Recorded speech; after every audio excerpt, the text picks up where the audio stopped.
Hello नमस्कार, स्वागत है एक बार फिर से आपका सुमो बायोलॉजी ऑनलाइन क्लासेस में। तो लास्ट लेक्चर में हम लोगों ने पिनेट स्क्वायर तक पढ़ लिया था। तो भाई है क्या, मेंडल ने जब एक्सपेरिमेंट किए हैं सिंगल जीन इनहेरिटेंस से रिलेटेड मोनोहाइब्रिड क्रॉस किए हैं, तो इन्होंने देखा कि भाई कैरेक्टर केवल एक ही, जब आप दो जनक लेते हैं अलग अलग कैरेक्टर के लिए, अलग अलग ट्रेड के लिए, एक ही कैरेक्टर के दो अलग ट्रेड के लिए, तो टॉल प्लांट लिए, लंबे प्लांट लिए और उनको ड्रॉप प्लांट से जब क्रॉस कराया तो F1 पीढ़ी में सारे के सारे टॉल प्लांट बने। तो इन्होंने बोला something has been passed down stably from parents to progeny, कि पेरेंट्स से प्रोजिनी में जनक से बच्चों में कोई चीज़ आगे ट्रांसफ़र हो रही है, वो चीज़ फैक्टर है और वही चीज़ रिस्पॉन्सिबल है जो अपरिवर्तनीय विदाउट एनी चेंज इनहेरिटेंस हो रहा है, जिसका वही कैरेक्टर को निर्धारित कर रहा है। ये फैक्टर जो है पेयर में होते हैं, फैक्टर जो हैं पेयर में होते हैं, जोड़े में होंगे। और एक फैक्टर जो किसी लक्षण को निर्धारित कर रहा है वो केवल एक ही रूप में नहीं है, एक से ज़्यादा रूप में, कम से कम दो रूप में। तो ये फैक्टर जिसको हम अल्फ़ाबेट से सिंबॉलिक प्रेजेंटेशन दे रहे हैं, अल्फ़ाबेट से उसका सांकेतिक प्रदर्शन कर रहे हैं जो स्टेम की हाइट को निर्धारित कर रहा, ये कम से कम दो रूप में है, केवल इस रूप में नहीं है, एक कोई और रूप भी है, वो रूप ये। तो अगर ये वाला रूप आ गया एलील का ऑर्गेनिज्म में तो वो लंबा प्लांट हो जाएगा, ये रूप आ गया तो ड्रॉप प्लांट हो जाएगा। तो कॉम्बिनेशन जो पॉसिबल है वो ये पॉसिबल है, इसके अलावा एक कॉम्बिनेशन ये भी पॉसिबल है। इसमें तो कोई दिक्कत नहीं, टॉल हो गया, इसमें कोई दिक्कत नहीं, ड्रॉप हो गया। यहाँ पे ज़रूर जब ये विषम युग्मजी है तब ज़रूर ये एलील अपना असर दिखाना चाहेगा, ये एलील अपना असर दिखाना चाहेगा। तो उसमें जो एलील F1 जनरेशन में अपना असर दिखा देगा वो डोमिनेंट प्रभावी एलील, और जो नहीं दिखा पाएगा वो अप्रभावी एलील कहलाएगा। यहाँ तक हम लोग पढ़ चुके। तो एलील क्या है? Slightly different form of same gene, एक ही जीन के दो अलग अलग रूप। ठीक है जी। तो चलिए थोड़ा सा और पीछे चलें, एलील को आप समझें। यहाँ देखिए एलील क्या है। तो मेंडल ने इनको कारक बोला, फैक्टर बोला, जो लक्षण को निर्धारित कर रहे हैं, जिसको आज की तारीख में हम लोग जीन के नाम से जानते हैं। जीन टर्म दिया था जोहानसन ने। तो ये कह रहा है विकल्पी विपरीत लक्षणों के संकेतक जोड़े को, विकल्पी विपरीत लक्षणों के संकेतक जोड़े को, संकेतक हमारे फैक्टर, विपरीत लक्षणों के संकेतक जोड़े को हम लोग एक दूसरे का एलील युग्म विकल्पिक बोलते हैं। यह एक ही जीन का थोड़ा विभिन्न रूप होता है। तो एक ही जीन, एक से ज़्यादा रूप, दो डिफरेंट रूप एक ही जीन के, वो एक दूसरे के एलील हैं। ठीक है, आई बात समझ में? चलिए आगे चलें, वहीं पे प्यूनेट स्क्वायर पे चलें। तो देखिए जब ऑर्गेनिज्म है, ऑर्गेनिज्म में ये जोड़ा है क्योंकि इसने हमेशा शुरुआत जो करी प्योर लाइन प्लांट से करी, प्योर लाइन प्लांट से करी, हमारे ऐसे प्लांट से करी जो कि प्योर लाइन प्लांट उसको बोलते हैं, उसमें एक ही कैरेक्टर, एक ही तरह का कैरेक्टर आगे जाएगा लगातार। जो कैरेक्टर को ध्यान में रखते हुए हम क्रॉस करा रहे हैं उसका स्टेबल एक्सप्रेशन और स्टेबल इनहेरिटेंस दिखाएगा। तो मेंडल ने अपने हाइब्रिडाइजेशन के एक्सपेरिमेंट की शुरुआत हमेशा प्योर लाइन प्लांट से करी। तो लंबे प्लांट का जब इन्होंने ड्रॉप प्लांट से संयोजन करवाया, हाइब्रिडाइजेशन करवाया, तो फैक्टर, ये फैक्टर रिप्रेजेंटेशन अल्फ़ाबेट से जो इस पौधे में है, जोड़े में है, क्योंकि ये हमारा प्योर लाइन प्लांट है तो दोनों एक जैसे हैं। टॉल प्लांट के लिए कैपिटल टी और इधर स्मॉल टी। अब जब गैमीट बनेंगे, इसके युग्मक बनेंगे, तो गैमीट में केवल एक ही आता है। तो गैमीट में क्योंकि दोनों जगह उसके पास कैपिटल टी है, स्मॉल टी आ ही नहीं सकता। 100% गैमीट में कैपिटल टी और इधर जो गैमीट बने उसमें 100% गैमीट में स्मॉल टी। इन दोनों के फ्यूज़न से, फर्टिलाइजेशन से जो युग्मनज बन रहा है जाइगोट, उसमें रिस्टोर हो गई कंडीशन पेयर के फैक्टर की, कि पेयर में होते हैं फैक्टर, लेकिन यहाँ पे एक फैक्टर कैपिटल टी है, एक फैक्टर लोअर केस टी है। तो यहाँ पे इस कंडीशन में केवल एक अपना इफेक्ट दिखा पाएगा, जो अपना इफेक्ट दिखा रहा है उसको हम डोमिनेंट एलील या प्रभावी एलील बोल रहे हैं। तो सारे प्लांट टॉल हो जाएंगे F1 जनरेशन के।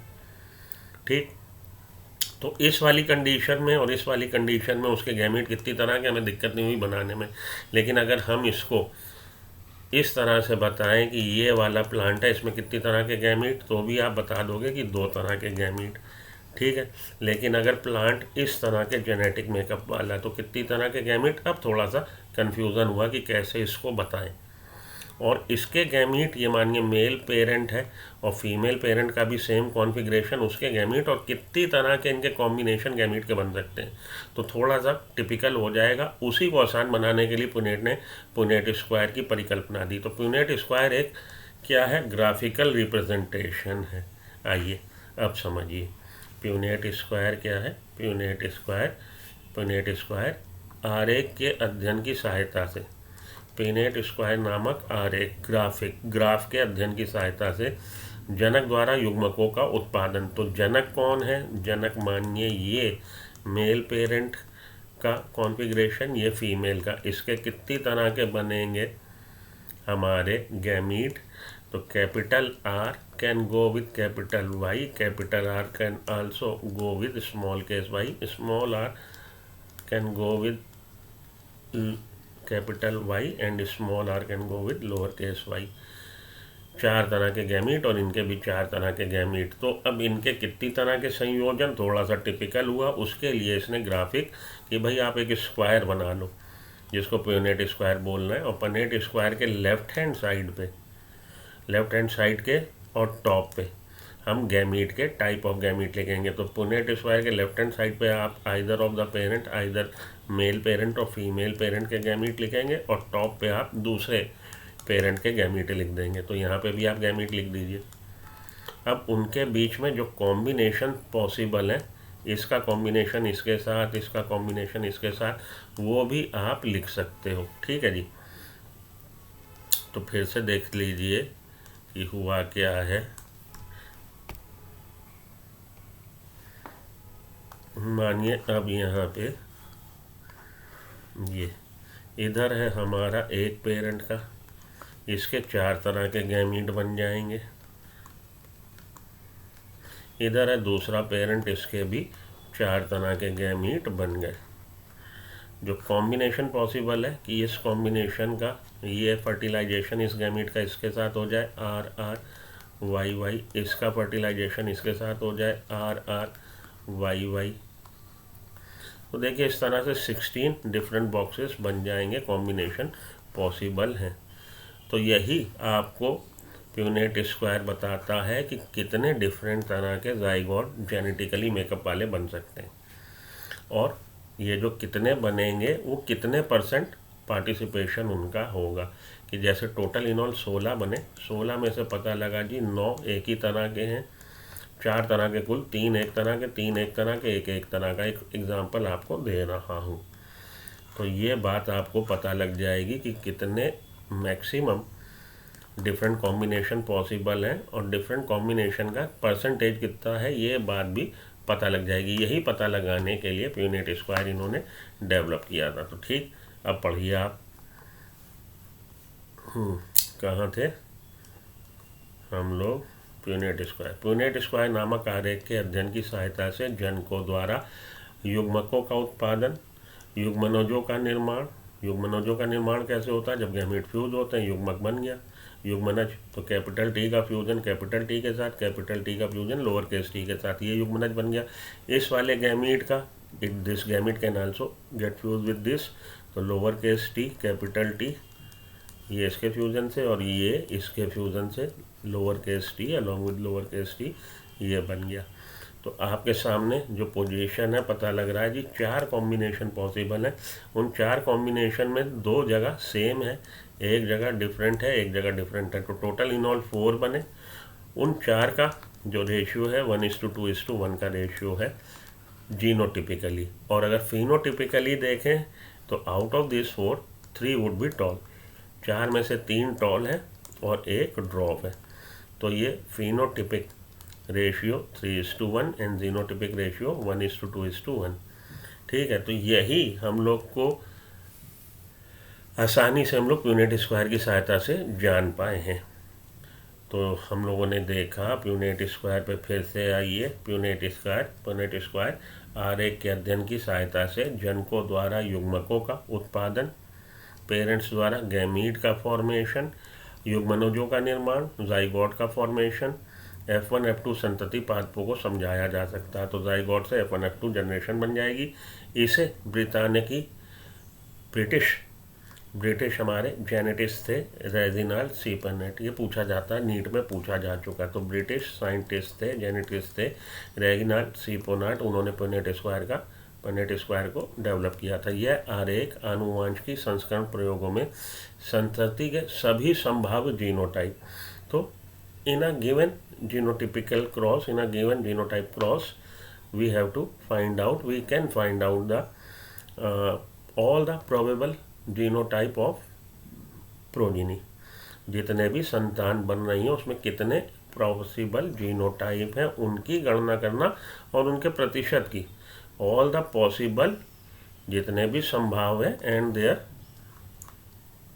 एवरेज कह लीजिए एंड देयर रेशियो कह लीजिए, सभी संभाव जीनोटाइप की गणना के लिए बनाया गया। सभी संभाव युग्मकों को सबसे ऊपर की कतार में बाईं तरफ, सबसे ऊपर और बाईं तरफ, सबसे ऊपर की कतार में बाईं तरफ के स्तंभों में दोनों तरफ लिखा जाता है। तो जो भी पॉसिबल गैमीट है ऑन द टॉप एक पेरेंट के, ऑन द लेफ्ट एक पेरेंट के, सारे संभाव्य संयोजनों का प्रतिरूपण नीचे के वर्गों में, और जितने भी इन गैमीट्स के फ्यूज़न से जितने भी पॉसिबल जाइगोट हैं उनको हम लोग नोट कर सकते हैं bye means of Punnett square. सारे का सारा आरेख एक वर्ग की शक्ल में। पुनेट स्क्वायर में जनकी लंबे पौधे, बौने पौधे तथा इसके द्वारा उत्पन्न होने वाले युग्मक टीटी संतति पीढ़ी दर्शाए गए हैं। तो ये पुनेट स्क्वायर में हम लोगों ने देखा कि एक टॉल प्लांट, देखिए F1 के लिए टॉल और ड्रॉप से चालू किया, तो टॉल प्लांट में कैपिटल टी क्योंकि ये कैसा है, ये प्योर लाइन प्लांट है, तो इसके जो बने गैमीट 100% गैमीट में कैपिटल टी ही है, और इधर जो गैमीट बने 100% गैमीट में लोअर टी है। इस गैमीट का फ्यूज़न इसके साथ हो सकता है, इस गैमीट का फ्यूज़न इसके साथ हो सकता है, तो भले इसके साथ हो capital T lower case T, इसके साथ हो capital T lower case T. Similarly this gamete can get fuse with this, इसका फ्यूज़न इसके साथ कैपिटल टी स्मॉल टी, इस गैमीट का फ्यूज़न इसके साथ कैपिटल टी स्मॉल टी। तो आप देख रहे हैं कि all the zygote that are possible by means of fusion of gamete form by the both parents, सभी जाइगोट में capital T lower T possibility है। तो 100% individual in the F1 generation की जितनी भी प्लांट बनेंगे वो सारे के सारे कैसे होंगे, कैपिटल टी स्मॉल टी वाले हेटेरोजाइगस कंडीशन वाले होंगे। अब इसकी हम इस प्लांट की सेल्फिंग करा दें F2 जनरेशन के लिए, तो आपके पास मेल, इससे मानिए आपने ले लिया पॉलन ग्रेन और इससे आपने ले लिया, आपने इसका ओवेरी ले ली, इसके इस पे ओवेरी पे आप स्टिग्मा स्टाइल ओवेरी, इसकी स्टिग्मा पे कार्पल पे आप पेस्ट डस्ट कर रहे हो किसको, इसके पॉलन ग्रेन को। तो इसमें कितनी तरह के गैमीट बनेंगे, इसमें कितनी तरह के, यही पुनेट स्क्वायर बताता है। आसानी से पुनेट स्क्वायर की सहायता से आप उसको पता लगा सकते हैं। तो अब आपके F2 जनरेशन के लिए इधर देखिए दो तरह के गैमीट, क्योंकि पौधा पेरेंट ये है, एक 50% गैमीट में कैपिटल टी और 50% गैमीट में लोअर केस टी। ठीक है जी, ऐसे ही इधर इन्होंने ऐसे बना दिया है स्क्वायर, इसको आप घुमा दीजिए तो ये स्क्वायर ऐसे हो जाएगा। ठीक, हम लोग ऐसे बना लेते हैं, कोई दिक्कत वाली बात नहीं। Capital T lower T on the left hand side and on the top gamete of another parent, इधर बना लिए। तो capital T can get fuse with capital T, इसका फ्यूज़न इसके साथ पॉसिबल है, इसका फ्यूज़न इसके साथ पॉसिबल है capital T lower case T, इसका फ्यूज़न इसके साथ रैंडम प्रोसेस है, चांस इवेंट है, और इसका प्रोसेस इसके साथ भी हो सकता है।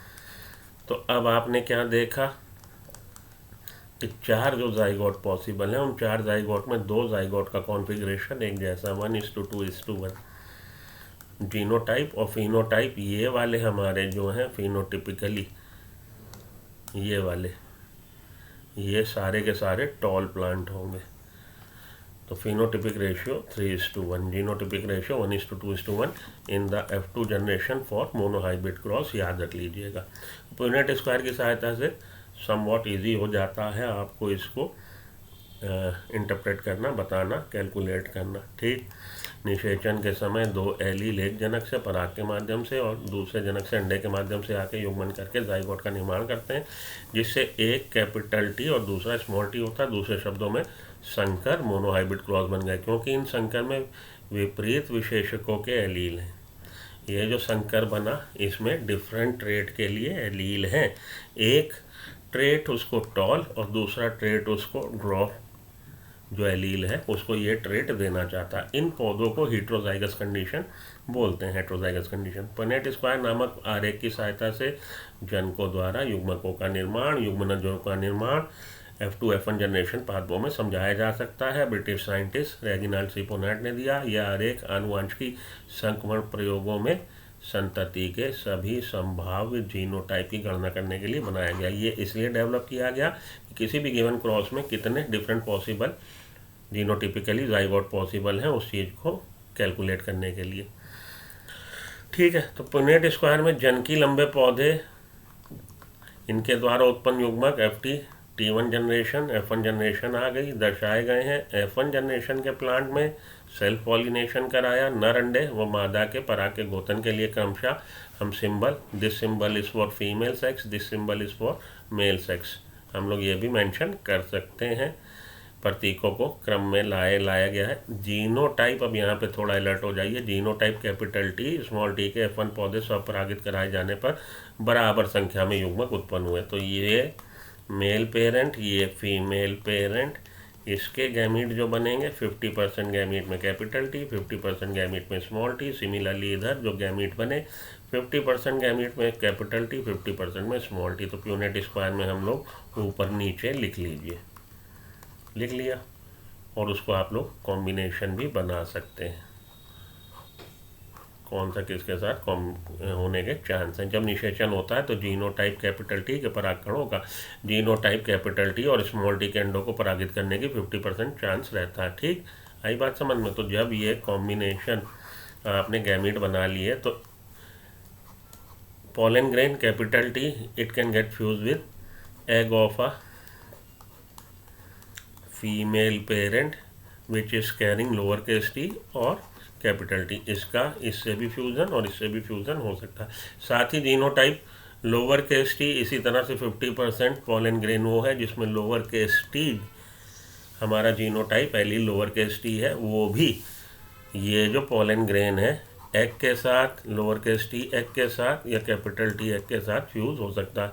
संयोग आधारित निषेचन का परिणाम ये है कि प्रत्युत्पन्न जाइगोट 3 तरह के हो सकते हैं। तो ये संयोग आधारित रैंडम फर्टिलाइजेशन, रैंडम बगैर किसी प्री प्लान, किसी भी कहीं भी किसी भी किसी तरह कोई भी। तो ये प्री प्लान्ड हम जो बोल रहे हैं कि संयोगधारी रैंडम से हो रहा, तो रैंडम में कोई भी किसी से फ्यूज हो सकता है। ठीक है, आइए आगे पढ़ते हैं।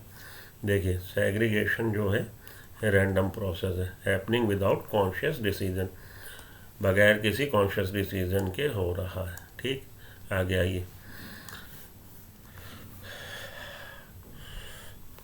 तो ये बन गया हमारा संयोग आधारित कि प्रत्युत्पन्न जाइगोट में 3 तरह के जाइगोट पॉसिबल हैं, 3 डिफरेंट कॉम्बिनेशन पॉसिबल हैं। उन 3 डिफरेंट कॉम्बिनेशन में 25% contributed by this combination, 25% contributed by this and 50% of zygote would be of this configuration। Punnett square से आसानी से देखा जा सकता है कि रैंडम फर्टिलाइजेशन के परिणाम स्वरूप 1/4 25% ये हैं, 25% ये वाले हैं और 50% आपके ये वाले हैं। साथ ही केवल लंबा जीनोटाइप दृष्टिगोचर होता है, साथ ही केवल लंबा फिनोटाइप दृष्टिगोचर होता है। किन में? इसमें और इसमें। ये वाला जो है ये आपका बौना पौधा बनाएगा। F2 जनरेशन में, F1 में केवल लंबा और F2 जनरेशन में वो वाला कैरेक्टर भी दिख जाएगा जो F1 जनरेशन में दिखा नहीं, लेकिन केवल 25% प्लांट्स में दिखेगा। ठीक, F2 जनरेशन में 3-4 प्लांट लंबे अभी हमने बोला, जिसमें से कुछ अब प्लांट लंबे हैं, 50% ऐसे हैं और 25% 50% आपके ऐसे हैं और 25% ऐसे हैं। टोटल इन ऑल 75% प्लांट हमारे लंबे हैं। बाहर से देखने पर पौधों में भेद नहीं किया जा सकता, बाहर से देखने में दोनों एक जैसे दिखाई देते हैं। अतः genotype capital T small T से केवल एक ही लक्षण लंबे की अभिव्यक्ति होती है। जीनोटाइप जोड़े कैपिटल टी स्मॉल टी में एक ही लक्षण निर्धारित होता है जो डोमिनेंट है। इसीलिए कहा जाता है लक्षण लंबा लक्षण एलील टी के ऊपर प्रभावी है। इसी लक्षण प्रभाविता का असर होता है कि F1 में सारे के सारे पौधे लंबे होते हैं, क्योंकि ये एलील इस पे प्रभावी है। यही कारण है कि F1 जनरेशन के जितने भी प्लांट बने वो सारे के सारे लंबे बने। और F2 पीढ़ी में 3-4 प्लांट और F2 जनरेशन में 3-4 प्लांट लंबे हैं। ठीक है जी। तो फिनोटिपिक जीनोटिपिक रेशियो लिख लीजिएगा। F2 जनरेशन का for a monohybrid cross phenotypic ratio 3:1, genotypic ratio 1:2:1 होता है। ये याद रख लीजिए। इसको हटाओ, ये लाइन ना पढ़ो, कंफ्यूज हो गए, हटाओ। अब देखिए, मेंडल ने F2 पौधों को स्वयं परागित किया। मेंडल ने F2 पौधे को स्वयं परागित किया और पाया कि F3 F4 पीढ़ियों में F2 के बौने पौधे न केवल बौने पौधे ही पैदा किए, न केवल बौने पौधे। तो अब हम F2 जनरेशन के जो पौधे हैं आपके पास, टॉल और ड्रॉप प्लांट, इसकी आप आगे कितनी भी सीरीज़ बना लीजिए 3, 4, 5, वो हमेशा ड्रॉप प्लांट ही बनाएगा। लेकिन F2 जनरेशन का टॉल प्लांट, उसकी जब आप सेल्फिंग कराते हैं F2 जनरेशन के टॉल प्लांट की, तो इसने देखा कि वो टॉल प्लांट दो तरह के हैं। कुछ टॉल प्लांट ऐसे हैं जो हमेशा आगे टॉल बना रहे हैं हमेशा, और कुछ टॉल प्लांट ऐसे हैं जिनमें सेल्फिंग कराने पे टॉल और ड्रॉप दोनों बन रहे हैं। ये बात अलग है कि 75% टॉल बनेंगे, 25% ड्रॉप बनेंगे। लेकिन इससे ये बात समझ में आ गई कि F2 जनरेशन के जो टॉल प्लांट हैं उसमें दो वैरायटी हैं। एक टॉल प्लांट ऐसे हैं जो प्योरलाइन प्लांट है, हमेशा आगे टॉल ही बना रहे हैं, और कुछ टॉल प्लांट ऐसे हैं जो आगे 75% टॉल और 25% ड्रॉप प्लांट को जन्म दे रहे हैं। इसका मतलब है F2 जनरेशन के टॉल प्लांट का जेनेटिक मेकअप, सारे टॉल प्लांट का जेनेटिक मेकअप एक जैसा नहीं है, दो तरह का है। ठीक, पिछले अनुच्छेदों से स्पष्ट है कि गणितीय प्राथमिकता के प्रयोग से जीनोटाइप अनुपातों की गणना करी जा सकती है। तो अभी तक आपने समझा कि हम लोग मैथमेटिक्स के सांख्यिकी की सहायता से जो हमारे F2 जनरेशन या F1 जनरेशन में जो पॉसिबल जीनोटाइप है उसको प्रिडिक्ट कर सकते हैं और उसके रेशियो को भी प्रिडिक्ट कर सकते हैं, किंतु केवल प्रभावी विशेषण के फिनोटाइप को देखने भर से जीनोटाइप संरचना का ज्ञान संभव नहीं है। लेकिन आपने ये तो बता दिया कि F2 जनरेशन में 75% टॉल और 25% ड्रॉप। लेकिन ये जो 75% टॉल है, टॉल तो दिख रहे हैं, लेकिन उनका जेनेटिक मेकअप कैसा है? जेनेटिक मेकअप या तो ये और या तो ये नहीं आप बता पाएंगे देख के। तो इसको पता लगाने के लिए हमें टेस्ट क्रॉस करना पड़ेगा। जैसे कि F1 F2 जनरेशन के लंबे पौधों का जीनोटाइप कैपिटल टी है या कैपिटल टी स्मॉल टी है, इसका भविष्य ज्ञात नहीं हो सकता, ये हम देख के नहीं बता सकते। इसीलिए F2 जनरेशन के लंबे पौधों के जीनोटाइप निर्धारण करने के लिए, तो इसके लिए मेंडल ने क्या किया, ये बात ध्यान से सुन लीजिए। F2 जनरेशन के लंबे पौधों के जीनोटाइप निर्धारण के लिए मेंडल ने F2 जनरेशन के लंबे पौधे का बौने पौधे से संकरण कराया। अब हमें यहाँ पे जो एलील का कॉम्बिनेशन है नहीं पता। जब हमने इससे क्रॉस कराया तो अगर ये होमोजाइगस कंडीशन है, मतलब दोनों जगह कैपिटल टी है, तो आगे सारे के सारे प्लांट 100% प्लांट टॉल बनेंगे, क्योंकि एक कैपिटल टी आ ही जाएगा। ठीक है। और लेकिन अगर जो दूसरा टॉल प्लांट का कॉन्फ़िगरेशन है जो पॉसिबल है वो ये है, और अगर प्लांट का इस तरह का प्लांट है टॉल प्लांट, तो आगे 50% प्लांट टॉल बनेंगे और 50% प्लांट ड्रॉप बनेंगे। तो जब आप अननोन जीनोटाइप वाले ऑर्गेनिज्म का जीनोटाइप जानना चाहते हैं तो आप होमोजाइगस रिसेसिव पेरेंट से उसका क्रॉस करा दीजिए। जो फाइंडिंग होगी उस फाइंडिंग के बिहाफ पे आप बता सकेंगे कि इसका जीनोटाइप क्या है। अगर सारे के सारे नेक्स्ट जनरेशन के प्लांट डोमिनेंट कैरेक्टर को दिखाएंगे, इट मीन्स ये प्लांट जो था जिसका हम जीनोटाइप पता लगाना चाहते थे ये होमोजाइगस डोमिनेंट है। और अगर नेक्स्ट जनरेशन में 50% प्लांट डोमिनेंट कैरेक्टर को दिखा रहे हैं और 50% प्लांट रिसेसिव कैरेक्टर को दिखा रहे हैं, तो इसका मतलब है ये प्लांट जिसका कि आप जीनोटाइप पता लगाना चाहते थे, ये प्लांट कैसा है, ये प्लांट हेटेरोजाइगस डोमिनेंट है। क्लियर? इसको हम लोग टेस्ट क्रॉस बोलते हैं। तो तो टेस्ट क्रॉस में आपसे पूछा जाता है कि क्रॉस किससे कराया है, अननोन जीनोटाइप वाले ऑर्गेनिज्म का जो डोमिनेंट कैरेक्टर दिखा रहा है, ध्यान से सुन लो, अननोन जीनोटाइप वाले ऑर्गेनिज्म का जीनोटाइप अननोन है लेकिन वो कैरेक्टर कौन सा दिखा रहा है, डोमिनेंट, जब हम उसका क्रॉस होमोजाइगस रिसेसिव पेरेंट से कराते हैं, इसको हम लोग टेस्ट क्रॉस बोलते हैं। तो इसको हम लोग परीक्षात संकरण टेस्ट क्रॉस बोलते हैं। इस प्रयोग में प्रभावी फिनोटाइप वाले जीव का अप्रभावी पौधे से संकरण करा दिया, ना कि स्वपरागण, सेल्फ पॉलिनेशन नहीं कराया, क्रॉस पॉलिनेशन कराया। परीक्षात जीव के जीनोटाइप निर्धारण के हेतु ऐसे संकरण की संततियों का विश्लेषण किया। विश्लेषण करने पे आपको पता लग जाएगा कि वो अगर 50% प्लांट डोमिनेंट और रिसेसिव तो भैया वो हेटेरोजाइगस है, अगर 100% प्लांट नेक्स्ट जनरेशन के डोमिनेंट कैरेक्टर दिखा रहे हैं तो वो होमोजाइगस डोमिनेंट है। ठीक, आखिरी में आके कह रहा है कि मोनोहाइब्रिड क्रॉस के जो फाइंडिंग्स थी उसको ध्यान लगा के उसको समझते हुए मेंडल ने 2 नियम प्रतिपादित किए जिनको हम लोग law of principles of inheritance, law of dominance और लॉ ऑफ सेग्रीगेशन के नाम से जानते हैं। तो आज में इन नियमों को वंशागति के नियमों के सिद्धांतों की संख्या दी जाती है। मेंडल ने इसको 2 समान नियम प्रतिपादित किए, प्रस्तावित किए। एक संकर प्रयोगों के अपने प्रक्षेपणों को आधार बना के ऑब्जर्वेशन को देख के जो उन्होंने महसूस किया, समझा, जो उनकी रीडिंग थी उसको आधार बना के मेंडल ने वंशागति संबंधित अपनी समझ के सार स्वरूप 2 समान नियम, 2 सिंपल उन्होंने लॉ बताए। आज इन नियमों को वंशागति के नियमों या प्रिंसिपल की हम लोग उसको लॉ ऑफ इनहेरिटेंस या प्रिंसिपल्स ऑफ इनहेरिटेंस के नाम से जानते हैं। प्रथम नियम है प्रभाविता नियम, लॉ ऑफ डोमिनेंस, और दूसरा नियम है विसंयोजन नियम, लॉ ऑफ सेग्रीगेशन। ठीक, तो ये पढ़ने से पहले law of segregation, law of domination, चलिए उधर चलें, प्यूनेट स्क्वायर, पनेट स्क्वायर अच्छी तरह से और थोड़ा सा पढ़ लें।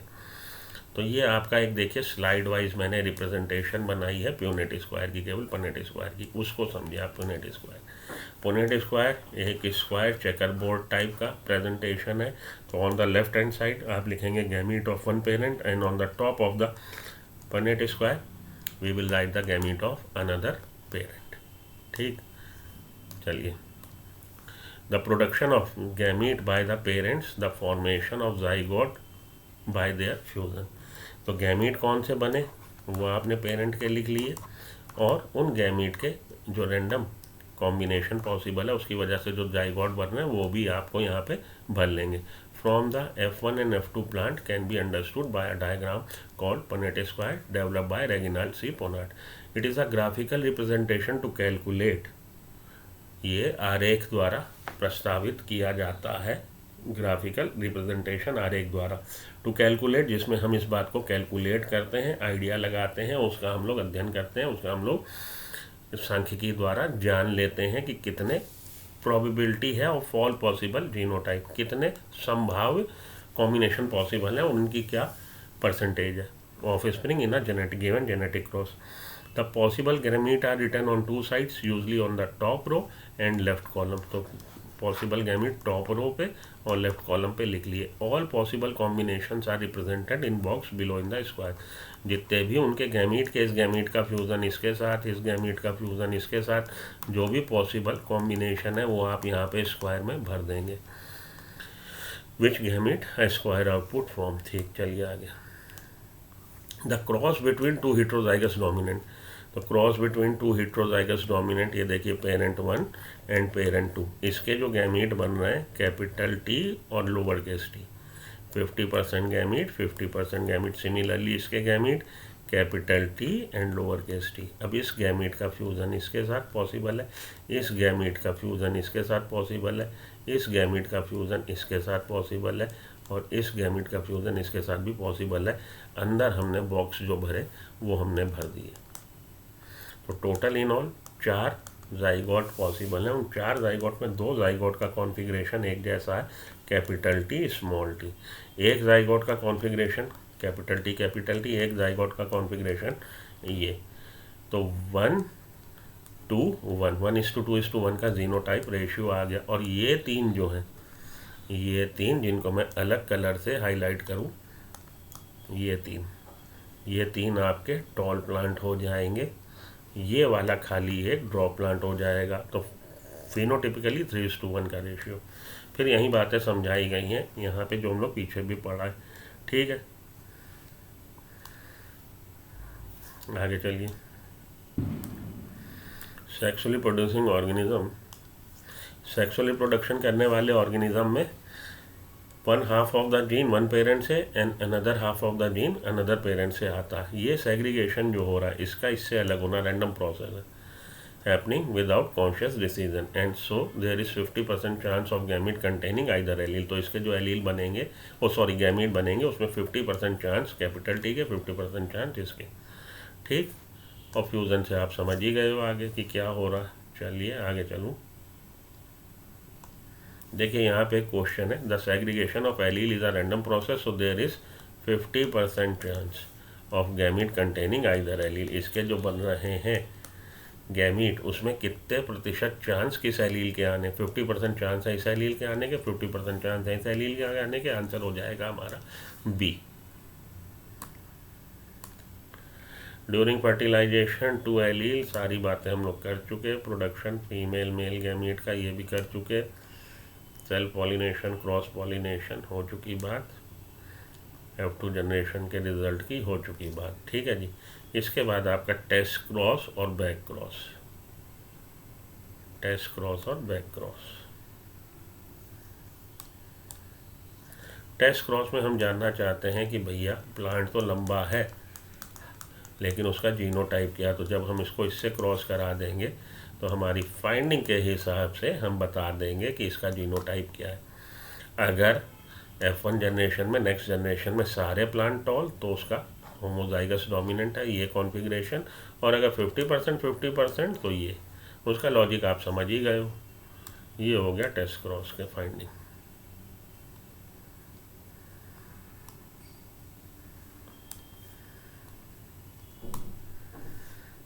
ठीक है जी।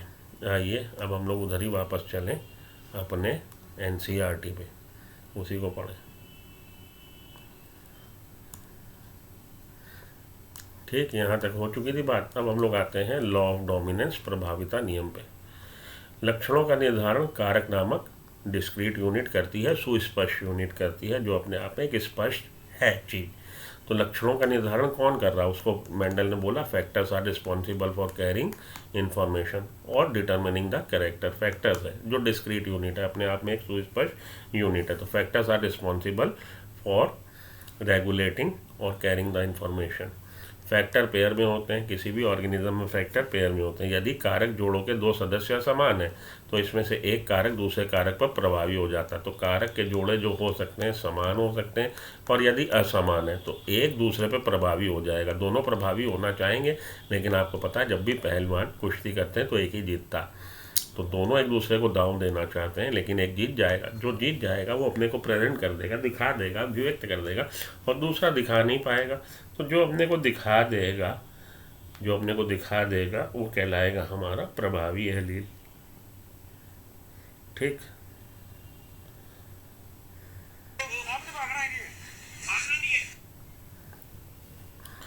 F1 में केवल एक जनक लक्षण का प्रकट होना तथा F2 में दोनों जनक लक्षणों का प्रकट होना प्रभाविता के नियम द्वारा समझा जा सकता है। ये जो हम लोग बोल रहे हैं लॉ ऑफ डोमिनेंस, जब अलग अलग एलील हैं तो एक ही लक्षण प्रभाव दिखा पाएगा। तो F1 में एक ही लक्षण आया, लेकिन F2 में दोनों लक्षण आ गए, क्योंकि दोनों तरह के हमारे कॉन्फ़िगरेशन बन गए थे। ये वाला भी बन गया था, ये वाला भी बन गया था। तो जो लक्षण छुप गया था F1 में वो F2 में प्रकट हो गया। तो लॉ ऑफ डोमिनेंस के आधार पे प्रभाविता के नियम के अनुसार समझा सकते हैं कि F2 जनरेशन में ये लक्षण जो छुप गया था क्यों आ गया। इसलिए आ गया क्योंकि 25% जो जाइगोट बने F2 जनरेशन में, उनमें स्थिति जो थी वो लोअर केस टी की बन गई थी। ठीक है, तो वो लक्षण, क्योंकि दोनों जगह लोअर केस टी, तो इसको दबाने वाला अब रहा ही नहीं, थानेदार घर नहीं, हमें किसी का डर नहीं, ये अपने को प्रकट कर देगा। और 3:1 का क्यों आ गया रेशियो, क्योंकि 75% जो हमारे जाइगोट बने उनमें कैपिटल टी लोअर टी, और 25% जो जाइगोट बने उसमें लोअर टी। अब लॉ ऑफ सेग्रीगेशन पे आइए। इस नियम का आधार यह तथ्य है कि एलील आपस में घुल मिल नहीं पाते। इसका नियम का आधार ये तथ्य है कि एलील आपस में घुल मिल नहीं पाते। लॉ ऑफ सेग्रीगेशन के आधार ये है कि एलील आपस में ब्लेंड नहीं होते, मिश्रण नहीं होते, मिलते जुलते नहीं हैं। और F2 पीढ़ी में दोनों लक्षण फिर से अभिव्यक्ति हो जाती है, क्योंकि वो लोग घुलते मिलते नहीं हैं और अलग हो जाते हैं, इसलिए दोनों लक्षण फिर से मिल जाते हैं, भले ही F1 पीढ़ी में एक प्रकट नहीं हुआ। तो F1 पीढ़ी में जब हम लोगों ने शुरुआत करी, इसके जितने भी गैमीट बने वो ये, इसके जितने भी गैमीट बने वो ये, तो जितने भी जाइगोट बने उनका कॉन्फ़िगरेशन ये था। तो लॉ प्रभाविता के हिसाब से इसने इसको दबा दिया, सारे लंबे प्लांट बन गए। लेकिन जब हमने इसको सेल्फ परागित किया, सेल्फ पॉलिनेशन, तो मेल भी यही फीमेल भी यही, दो तरह के गैमीट इसके बने, दो तरह के गैमीट इधर बने, मेल के फीमेल के। अब उसमें जो कॉम्बिनेशन बना, इधर देखिए ये तो सारे ये होमोजाइगस डोमिनेंट टॉल हो गया, ये भी टॉल हो गया जब इसका फ्यूज़न इसके साथ हुआ, ये वाला इससे फ्यूज़ हुआ, ये प्लांट भी टॉल हो गया। लेकिन ये गैमीट अगर इसके साथ गेट फ्यूज्ड तो क्या होगा? तो 4 में से एक पौधे के चांस हैं छोटे बनने के, 25% चांस हैं। जितने भी पौधे बने, अगर 1000 पौधे बनेंगे तो उनमें से 250 पौधों का चांस होगा कि वो इस तरह का कैरेक्टर जो छुप गया था, क्योंकि ये अलग अलग होते हैं जब गैमीट बनता है। तो हालांकि ऑर्गेनिज्म में तो 2 होते हैं, लेकिन गैमीट बनते समय अलग अलग हो जाते हैं और ये दोनों आपस में मिलते नहीं हैं, ब्लेंड नहीं होते, अलग हो जाते। और कॉम्बिनेशन जब सेक्सुअल रिप्रोडक्शन होता है तो फिर से कॉम्बिनेशन अगर ऐसा बन गया तो जो कैरेक्टर गायब हो गया था वो पुनः प्रदर्शित हो जाता है विदाउट एनी ब्लेंडिंग। इस नियम का आधार ये है कि एलील आपस में घुलते मिलते नहीं, घुल मिल नहीं पाते और F2 पीढ़ी में दोनों लक्षण फिर से अभिव्यक्त हो जाते हैं, भले ही F1 पीढ़ी में एक प्रकट नहीं होता। तो यद्यपि जनकों में दोनों एलील विद्यमान होते हैं, युग्मक बनने के समय कारकों के एक जोड़े या एलील के सदस्य भी संयोजित हो जाते हैं, लेकिन जब युग्मक बनता है तब gamete get this factor gate segregated, factor segregate हो जाते हैं और युग्मक को 2 में से एक ही प्राप्त होता है। समयुग्मकीय जनक द्वारा उत्पन्न सभी युग्मक समान होते हैं। जो होमोजाइगस कंडीशन है वहाँ पे सारे के सारे युग्मक एक जैसे हैं, जबकि विषम युग्मी जनक 2 प्रकार के युग्मक उत्पन्न करता है, जिससे समान अनुपात में एक एक एलील होता है। तो लॉ ऑफ डोमिनेंस प्रभाविता का नियम एंड लॉ ऑफ सेग्रीगेशन विसंयोजन का नियम, ये हम लोग किसके बिहार पर मेंडल दे पाया? मोनोहाइब्रिड क्रॉस की फाइंडिंग के हिसाब से। तो मोनोहाइब्रिड क्रॉस की जो फाइंडिंग थी, तो उसमें जब हेटेरोजाइगस कंडीशन आई तो उसमें एक एलील दूसरे को दबा देता, ये लॉ ऑफ डोमिनेंस हो गया।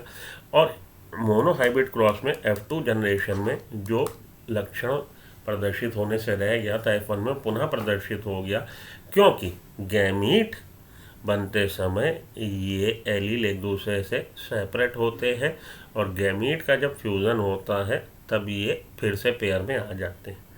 क्योंकि एक दूसरे से सेपरेट हो जाते हैं और आपस में मिलते नहीं हैं, इसलिए वो लक्षण जो F1 जनरेशन में गायब हो गया था वो लक्षण F2 जनरेशन में पुनः प्रदर्शित हो जाता है।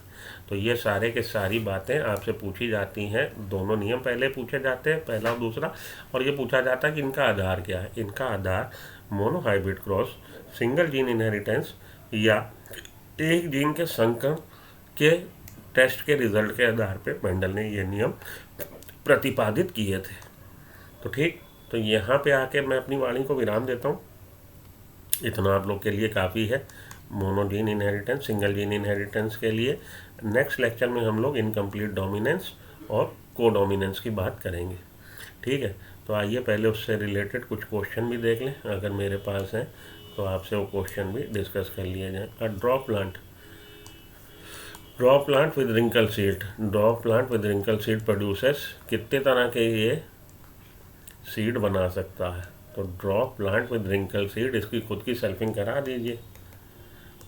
दूसरा जो पेरेंट है उसका भी यही, तो इसके जो गैमीट बनेंगे वो ये बनेंगे, इसके गैमीट जो बनेंगे वो ये बनेंगे, उनके फ्यूज़न से ये बनेगा zygote, R capital R lower case T lower case T lower case R, तो एक ही तरह के सीड बनेंगे। ठीक है, चलिए आगे। A dwarf plant with wrinkle seed producer. Mendel's principle of segregation means that the germ cells always receive germ cell में कितने होंगे हमारे गैमीट? जर्म सेल में one of the paired allele, जो एलील जोड़े में थे केवल एक एलील आएगा गैमीट में।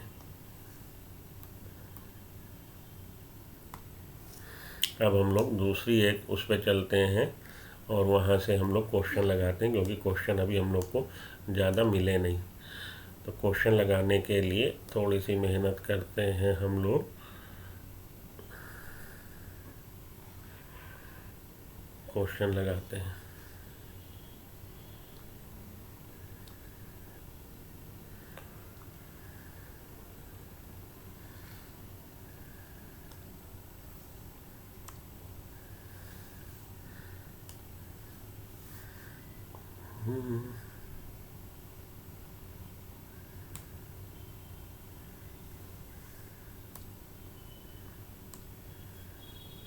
एक मिनट बस क्वेश्चन लगाते हैं, फिर आगे बढ़ते हैं।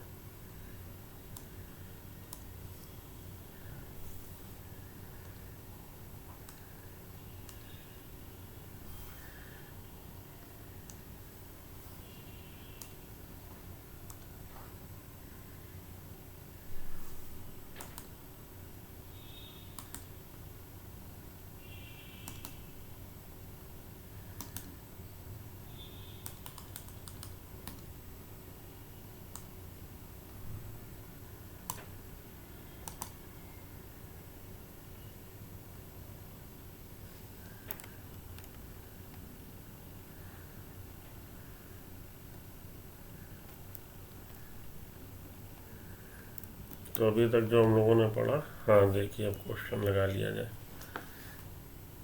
क्वेश्चन है, मेंडल द्वारा मटर के पौधे में 7 जोड़े के विप्रयासी विशेषकों में फूल, फली और बीज के विशेषकों की संख्या क्या थी? तो फूल के 2, फूल का कलर और पोजीशन, फली की आकार और फली का रंग, और बीज का आकार और बीज का रंग।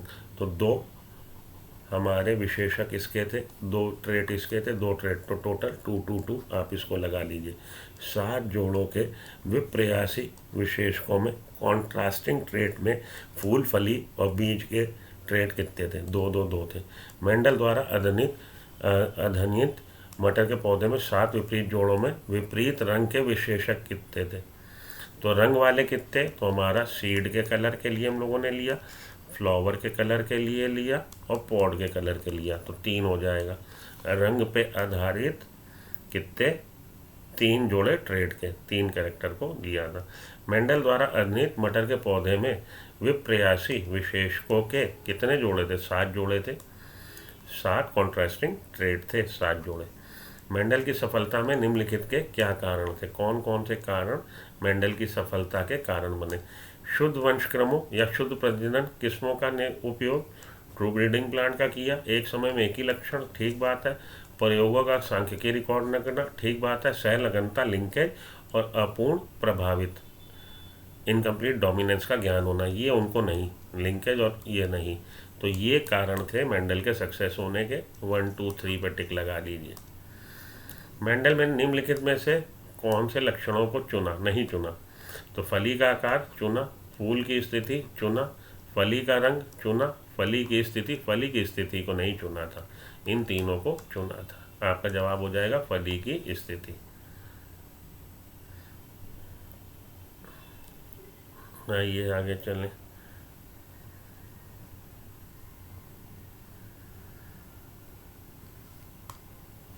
एक जीन की वंशागति में आइए। डॉग फ्लावर में F2 पीढ़ी में फूलों के रंग की वंशागति के लिए दृश्य प्रारूप क्या है? तो ये इनकम्प्लीट डोमिनेंस का है, 1:2:1 है।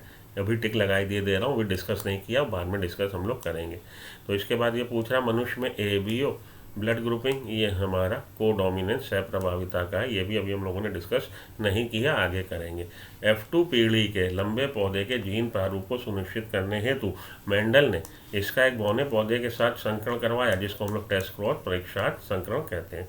तो F2 पीढ़ी के टॉल उसका जेनेटिक मेकअप ये है कि ये है, ये कैसे जानेंगे? जब हम उसका क्रॉस करा देंगे होमोजाइगस रिसेसिव पेरेंट से, बौने पौधे से करा देंगे, तब हमें पता लग जाएगा कि उसका क्या है फाइंडिंग के हिसाब से।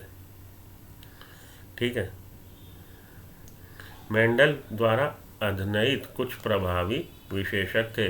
बीज का गोल काट प्रभावी था। बीज का हरा रंग, बीज हरे रंग का होना क्या प्रभावी था? बीज का येलो रंग प्रभावित था, तो ये हटा दीजिए।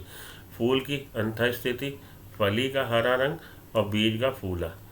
फूल का बैंगनी रंग, फली का हरा रंग, बीज का गोल आकार। ये हमारे तीनों के तीनों।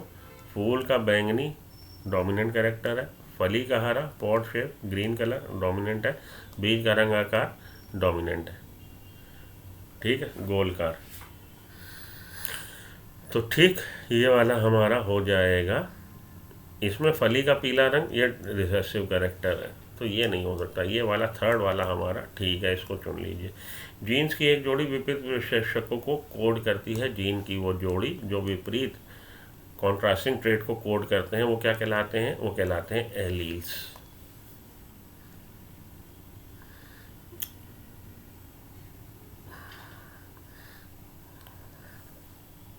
आइए, एकल बिंदु पथ के लिए एक समयुग्मजी मादा, समयुग्मजी मादा, समयुग्मजी ये ले लीजिए, और एक विषम युग्मजी नर, विषम युग्मजी नर ये ले लीजिए। क्रॉस के बीच प्रथम फीलियल पीढ़ी के फिनोटिपिक लक्षणों का क्या रेशियो होगा? तो इनको अगर आप क्रॉस कराएंगे तो फिनोटिपिकली सारे के सारे कैसे होंगे? दिखने में कैसे होंगे? सारे के सारे डोमिनेंट कैरेक्टर को दिखाएंगे। एकल बिंदु पथ के लिए एक समयुग्मजी मादा ले लीजिए और एक विषम युग्मजी नर ले लीजिए। विषम युग्मजी नर ले लीजिए। क्रॉस के बाद प्रथम फीलियल पीढ़ी में फिनोटिपिक लक्षणों का विवरण। तो समयुग्मजी मादा अगर हम ये ले लेते हैं तो हमारा 1:1 हो जाएगा। समयुग्मजी मादा और एक विषम युग्मजी नर के क्रॉस के बीच में प्रथम फीलिया में फिनोटिपिक रेशियो, तो 50-50 हो जाएगा, 1:1 हो जाएगा। और अगर ये वाला लेते हैं तो 100% टॉल हो जाएंगे। हम लोग इसको चुन लीजिए आप। एक बच्चे का रक्त समूह ओ है, अभी हम लोगों ने पढ़ा ही नहीं रक्त समूह वगैरह। आगे बढ़ते हैं, रक्त समूह को बाद में पढ़ेंगे तो उनके बीच में।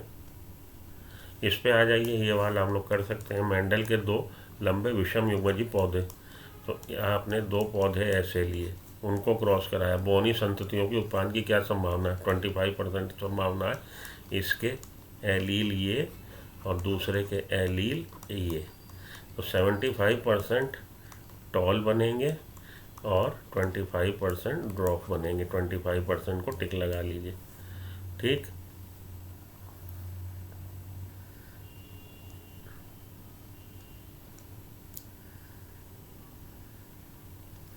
अब इधर देखिए, 2 विषम युग्मजी लंबे पौधों के मध्य संकरण कराने पर F1 पीढ़ी में कुल 500 पौधे प्राप्त हुए। इसको आपने कुल टोटल बने पौधे 500। F1 पीढ़ी में प्राप्त पौधे में लंबे और बोने की संख्या, तो 3 हमारे 3/4 75% टॉल और 25% लंबे, तो 125 और 375, 125 और 375 इसको टिक कर लीजिए, लंबे और बौने पौधे। ठीक है ना? आपको दिया है उसने कि जब हमने क्रॉस कराया है इनको, तो नेक्स्ट जनरेशन में कितने टॉल और कितने लंबे, टोटल इनऑल पौधे 500। तो आप जानते हैं 3/4 75% हो जाते हैं टॉल और 25% हो जाते हैं ड्रॉप। तो 125 इसका 1/4 है और 375 इसका 3/4 है, तो ये वाला आंसर हो गया। ठीक है, चलिए आगे।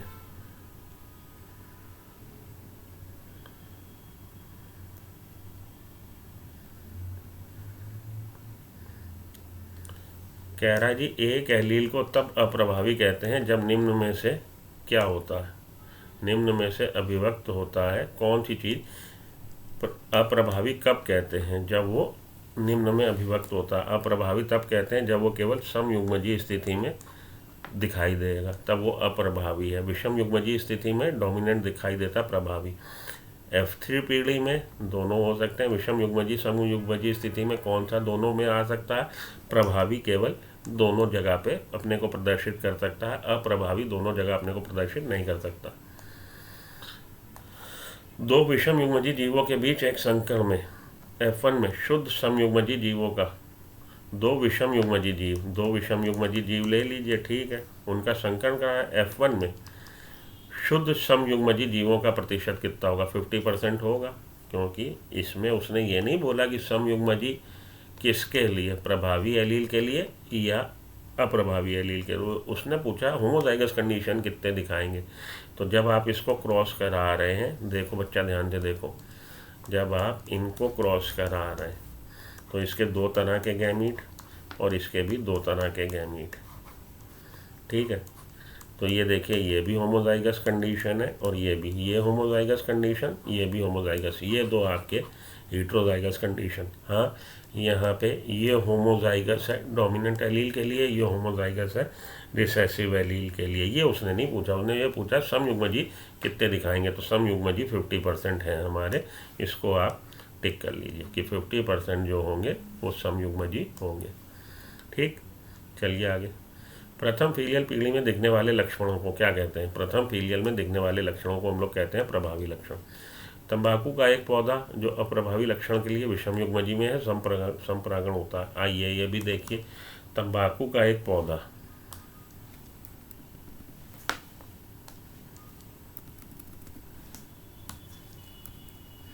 तंबाकू का एक पौधा जो अप्रभावी लक्षण के लिए विषम युग्मजी है। तंबाकू का पौधा ये स्वपरागण होता, करा दीजिए इसका स्वपरागण।